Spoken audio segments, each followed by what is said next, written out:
Si Reyna ang napili ni Jomar na kapartner sa darating na birthday ni Erica. Ano ang masasabi niyo sa usaping ito? Papayag kaya si Kalinga Prab na ipapartner nga si Jomar kay Reyna sa darating na birthday ni Erica?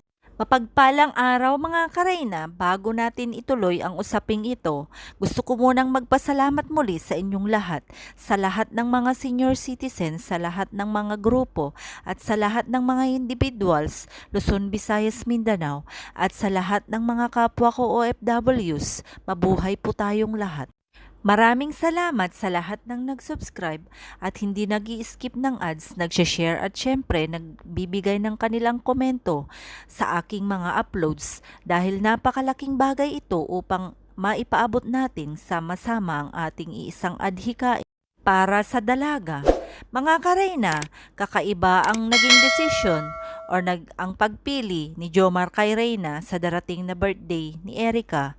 Ngunit para sa akin mga kareyna, maigi siguro na hindi na lang i-partner si Reyna kay Jomar, lalong-lalo na kung a-attend sa birthday ni Erica dahil magiging issue na naman ito o malaking issue na naman ito sa magkabilaang panig.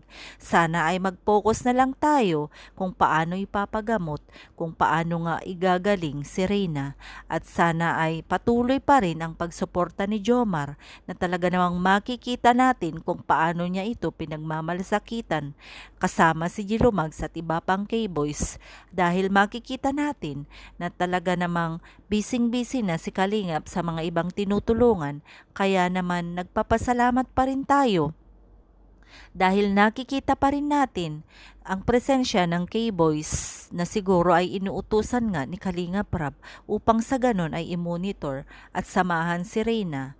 Mga kareyna, umaasa pa rin ang lahat na sana ay maipagamot na nga or mabigyan na ng karampatang mag-aalaga kay Reyna. Sana ay pumayag na nga si Mang Nestor na talaga namang inaasam at iniintay ng lahat. Sana ay wag tayong magbabago. Sama-sama pa rin tayong nandyan, subaybayan at abangan ang kwento ng buhay ni Reyna. At sana ay magkaisa tayo at wag na tayong magbangayan sa social media.